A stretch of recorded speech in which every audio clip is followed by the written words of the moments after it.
Long time no see, and here we go again with another day trying to make a comeback to a consistent routine. मतलब ये है कि हमारे पिछले 3-4 या फिर आई थिंक 5 दिन रहे हैं consecutive days of rest. And again the reason is same, that is travel.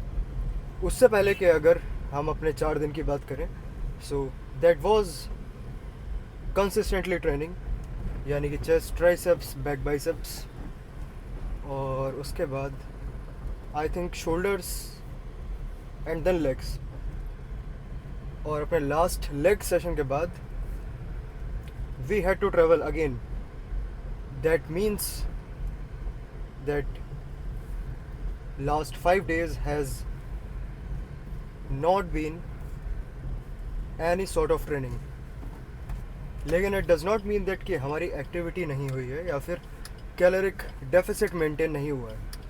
So first of all the activity levels were par the range of our daily routine.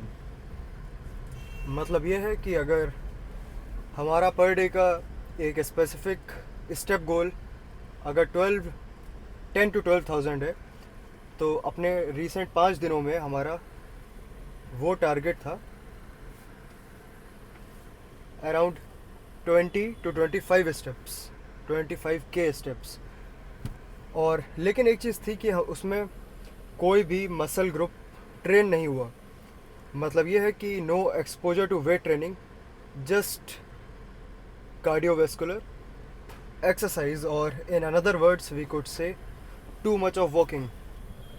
But अगर उसे consider करना हो as a workout या फिर activity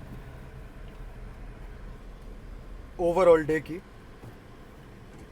तो हम कह सकते हैं कि ये हमारे जितने भी दिन गए दे वर मोर स्पेसिफिकली एक्टिव डेज.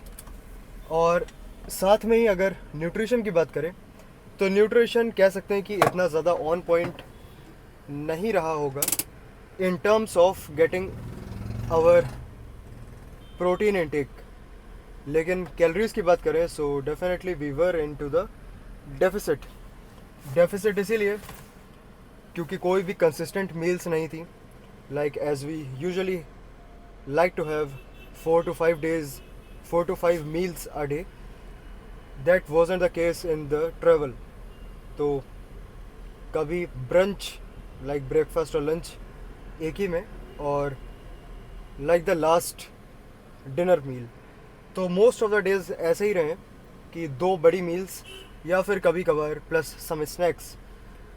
लेकिन ये ज़रूर क्लियर है कि हम थे एक डेफिसिट में ही, क्योंकि when I came back I saw my self leaner.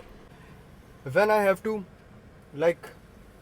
begin my training again, I personally prefer to begin it with a leg session or some sort of lower body session.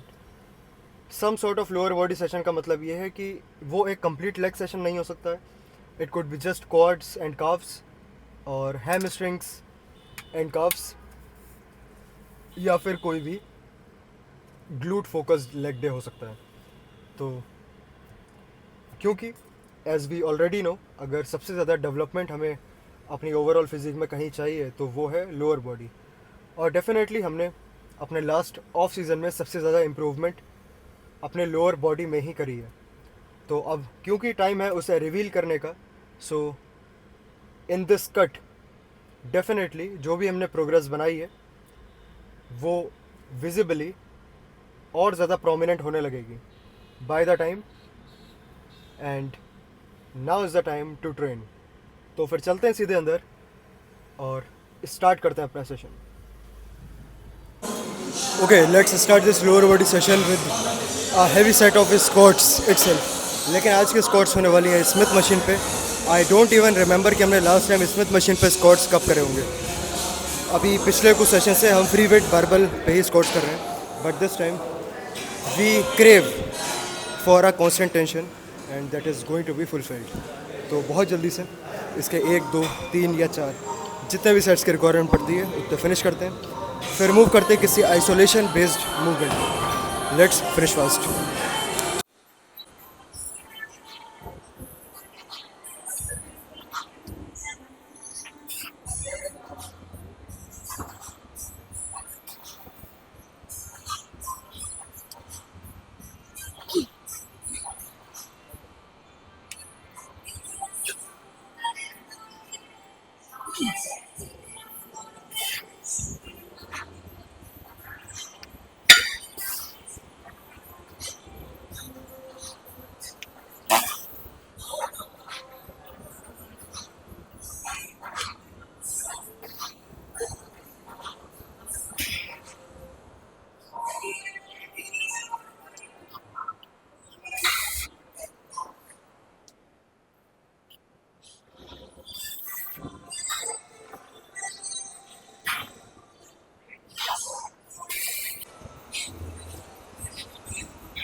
और क्योंकि sequence सही हमें चल रहा है तो quartz के लिए आइसोलेशन पहले करेंगे और हैमस्ट्रिंग्स के लिए बाद में, क्योंकि कंपाउंड भी स्क्वाड्स क्वाड्स के लिए ही थे और उसके बाद आरडीएस से हैमस्ट्रिंग्स के लिए. तो क्योंकि क्वाड्स को इनफ रेस्ट मिल चुका है तो इसीलिए leg extensions and maybe I think इसके 2 ही सेट की रिक्वायरमेंट पड़ेगी जस्ट लाइक स्क्वाड्स. और इसमें ये मैट का रोल बना के यूज़ हमें इसलिए करना है क्योंकि इस मशीन का जो भी मैकेनिज़्म है उसकी वजह से हम एक प्रॉपर स्ट्रेच बॉटम पोजीशन पर फील नहीं कर पाते हैं.